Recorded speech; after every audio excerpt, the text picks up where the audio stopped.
Hello, well today let's talk about rum.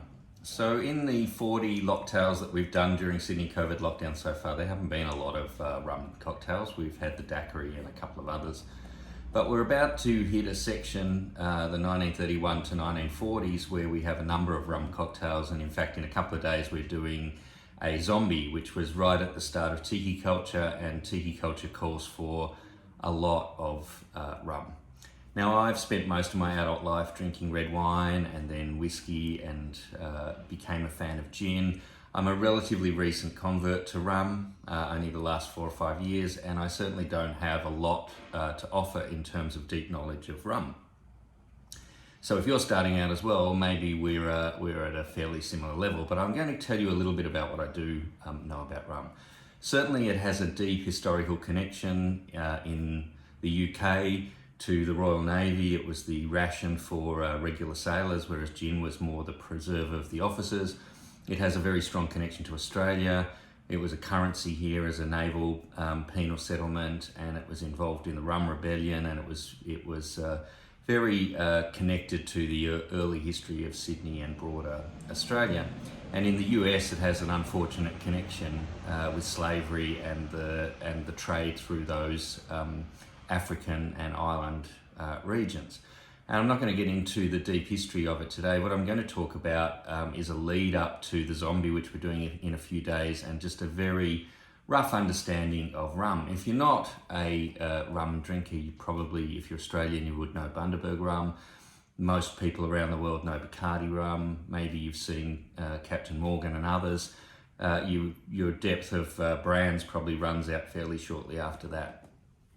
Now I'm just going to run through a couple of things. One of them is that colour, whereas colour is distinctive in some other spirits, and it certainly is as well in rum, it plays a lesser role in determining what you're actually going to get in terms of flavour, because the colour often comes from the type of oak barrels or storage of the rum. Sometimes things like charred oak barrels will give a much darker colour to rum than rum that's matured in other vessels. And a lot of cheaper rums just add caramel to make it darker and make it look like it's more premium. There is a connection with darkness to premium rum that's really not a fair connection. So let's start out where most people probably start. Let's start with Bacardi. Bacardi was a Cuban rum, but with the issues between Cuba and the US, once they realized they weren't going to be able to export to the US, they moved their production to Puerto Rico. So these are pretty much the best known Puerto Rican rum. Now, Puerto Rican rums are quite punchy in terms of alcohol, but they're usually quite light to mild in terms of flavour. And the difference between one of these white rums and say this rum here is the level of filtration. There's not really that much difference in the production. The white rum is carbon filtered, and mostly that doesn't do too much, but it does rob a little bit of flavour of the rum. So if you are going after flavour and you don't mind a little bit of colour in your cocktails, generally go for the coloured rum. I would pick the Bacardi Oro or Gold over the Bacardi Blanco, which is the white, pretty much any time I can, unless I really after a pure clear cocktail. So they're right at the start of rum history, were Cuban, now Puerto Rican. In a similar vein to Puerto Rican, similar strength, the Cuban rums, when Bacardi moved from Cuba to Puerto Rico, they didn't really change the style. And Cuban rum, probably the poster child for it these days, now that Bacardi's not made there, is Havana Club. A lot of the tiki culture, this is where the Don Beaches of the world and other people learnt their craft or first came across rum. Very important contribution to rum, and Havana Club, 3 years aged. And also age doesn't really make much difference in terms of whether it's clear or coloured either. Most rums are aged, it's just a question of what they're aged in and for how long. So Havana Club and Cuban rums and Puerto Rican rums can be somewhat interchangeable. They have similar sort of flavour profile. And soda rums from Trinidad and Tobago, they get a little bit more sweet, can be a little bit more floral. Angostura is the key rum from Trinidad and Tobago. In fact, if you buy Trinidad and Tobago rum It's probably made in Angostura's distillery. It's a pretty small place, and there's only really the one major distillery there, so may as well go with the core brand. As you can see from how much is left in this bottle, this is a really good rum for using in rum-based cocktails. It's got a little bit more flavour dimension than sometimes the Puerto Rico or Cuban rums do. Not all of them, of course, but it's a very easy drinking rum. If you're starting your rum journey, something like this Angostura 5 years is probably a really good place to start. And the thing about Puerto Rican, Cuban, and Trinidad and Tobago is they're not super expensive rums. As we sort of move out of that sort of territory into the other rums I'm going to discuss, the price points start to move up a little bit. We have Jamaica. Jamaica is very famous for rum. A lot of the rums I've just been talking about can be made in column stills. They're fast, but they need to either be blended to keep their flavour. They're a little bit lighter on in flavour than a pot still. A lot of the Jamaican rums are pot still made. They're richer in flavour. They're often aged for longer. You've probably seen Appleton. They're a pretty common brand. They're certainly a very nice rum and another great starting point for people who are drinking rum. Other brands, Navy Strength, of course. There's Navy Strength rum from nearly anywhere. Most rums are about 40% alcohol, but they can go all the way up to the 90s. Very highly alcohol heavy. If they get to past 95%, they're no longer called rum. Effectively, to be a rum, it has to be made from sugar or sugar byproducts. There are some other spirits that are made in similar sorts of ways, like cachaça, which is from pressed sugar cane, and the French rum styles, rum agricole, spelled RHUM, also tend to come from pressed sugar cane, whereas most of the rums we're looking at are from sugar, or the darker ones we're about to get to come from molasses, and sometimes have a molasses byproduct called dander, which is added to make them even darker.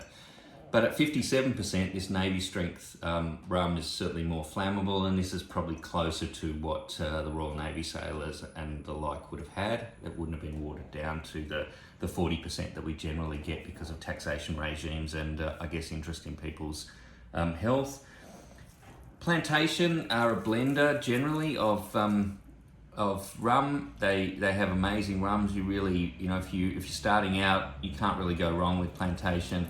They tend to sort of combine their rums from different locations. I'm going to show you one in a moment that is, but they also have specialist location ones like this Jamaican, which is a 2005. So it's a 16-year-old aged for 12 years before it was released. We're getting into pretty expensive territory with rums like this, but this is a delicious rum. And the Jamaican rums are more vibrant and pungent. They talk about a flavour profile called Hogo.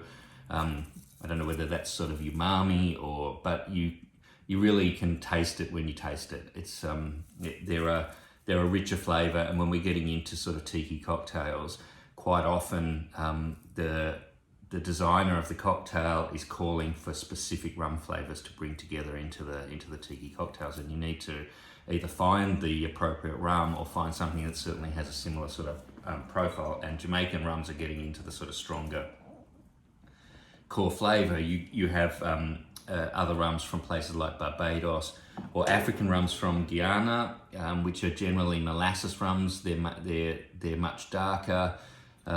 They also, a bit like Trinidad and Tobago, really only have the one distillery there. You can buy multiple brands of Demerara rum, but they're generally made in the same place. And El Dorado is I think it's their sort of own brand. So you may as well go with, you're probably saving a little bit of money by going with El Dorado. They have 10-year, 12-year, 15-year aged rums, even longer, and they get progressively more expensive. I think if you're looking for a Demerara rum for tikis or other things, maybe get the 10 or 12. If you really want to sip it neat or with a bit of ice, this 15-year-old El Dorado is amazing. Now the molasses-based rums are a little bit sweeter. They have a smokiness to them, not smoky like peat scotches, more smoky like a barbecued sauce smokiness. Very approachable, expensive for somebody who's starting out with rum, but if people who generally don't like rum, give them a taste of this, and you'll change their mind. And then we, as I mentioned, Plantation blend theirs. They do an amazing white rum. I generally use this when white rum is called for. It's just got a little bit more richness of flavour than some of the others. Not that there's anything wrong with the others. They're a little bit cheaper price point. This is getting slightly more expensive. As I said, Jamaica Plantation rums are amazing. And then some of the tiki cocktails call for lighting them or overproof. If you're going to get overproof, if you're going to be lighting a cocktail on top or floating rum on top to light it, you really need something up over the 60 to ideally over 70% alcohol to make it relatively easy to light. And when we make the zombie in a few days' time, we'll be using the Plantation OFTD, which is 69 point something percent alcohol, certainly eminently lightable. And then we have rums from other locations. So when we did the Dark and Stormy, you have to use Gosling's Black Seal rum. It's pretty much a requirement. In the same way that if you're making the Bacardi cocktail, you need to use Bacardi rum. That's a good enough run through, I think, for a beginner with rum like me, and a little bit of a lead into some of the rum-based cocktails that we'll be doing. There are clearly other products around. I mentioned that there's Rum Agricole, a French product. There's a lot of distilleries that start with Ron. If you see Ron such and such, it's probably Spanish origin. Sometimes they cross over in terms of the location. You can find some very specialised rums with Spanish heritage. And then, of course, you've got where I guess the younger people generally start their experience with rum, which is in the spiced rum type market. The Kraken's a product of the United States. Not really sure exactly where the rum comes from. It's more about the spices. Certainly have their place in certain cocktails, but almost didn't include the spiced rums in this video. But I guess we need to at least mention their existence, because we are going to have to use them in cocktails, especially when we get into more recent times. Anyway, there we go. I'll put some more information on the website about rum. If you want to make the zombie in a couple of days' time when I make it, you're going to need a few of these. You're going to need an overproof rum that you can light. You're going to need a Puerto Rican rum, so something like the Bacardi Gold or just regular Bacardi. You're going to need a Demerara rum, so something like the El Dorado, and you're also going to need a Jamaican rum, so something either like the Appleton, or if you can lash out, something like the Specialist Location Plantation. So there you go.